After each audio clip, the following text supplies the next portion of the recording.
Good morning, church family. Today is February 12th, and we are finishing our third book, Exodus 39 through 40, today. So, in just the first few weeks of this new year, we have covered the book of Job, where we saw man's great need in pain and suffering, and that God is our Redeemer. In Genesis, we covered so many big things of the beginning, all these beginnings, promises and revelations of who God is as our Lord and as the Redeemer again.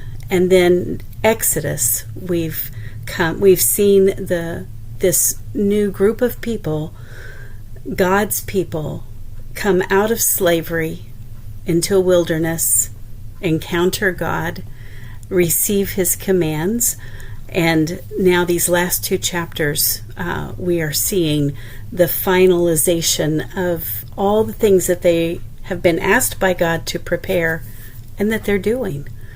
In chapter 39, we see that the priests, the detail of the garments of the priests that God has for them and that they are doing.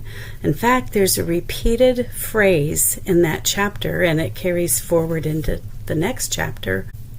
It's mentioned 10 times in that chapter 39, and the phrase is just as the Lord commanded Moses.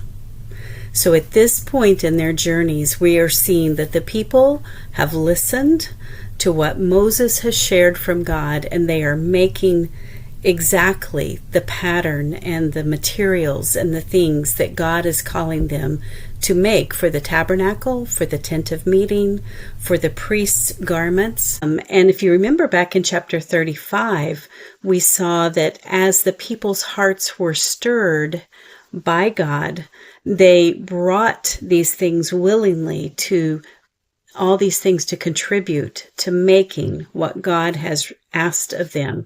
And they're doing it exactly as God has commanded. Chapter 40, we see the first 15 verses are the Lord speaking to Moses, instructing him now on how to set up this tent of meeting, this tabernacle, where to place the different things, and then how to consecrate them, how to set them apart for this purpose, for the purpose of approaching the Lord and having a connection with him. And then we see that Moses actually does it. We see that Moses does this exactly. He consecrates the items in the tent of meeting and also the priests, both Aaron and his sons, so that it will be just as the Lord commanded. Again, that phrase is repeated in this last chapter.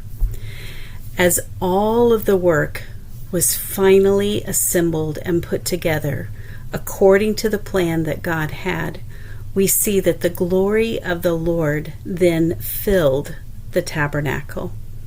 And Exodus ends reminding us of God's presence with the people of Israel, his called out people.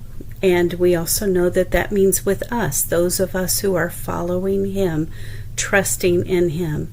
Throughout all their journeys, it mentions twice at the very end of the book that God's cloud of presence would lead them and was with them. I find that such a comfort that he is the same throughout all eternity, throughout all time on earth. His desire is to redeem us, to bring us out of our bondage, and to have an ongoing, continual relationship with us. We see that here in Exodus, and we know that personally as we have come to know Jesus and have that ongoing relationship with him. That would be the highlight for me, is to be reminded that his presence is continually with us. Blessings to you.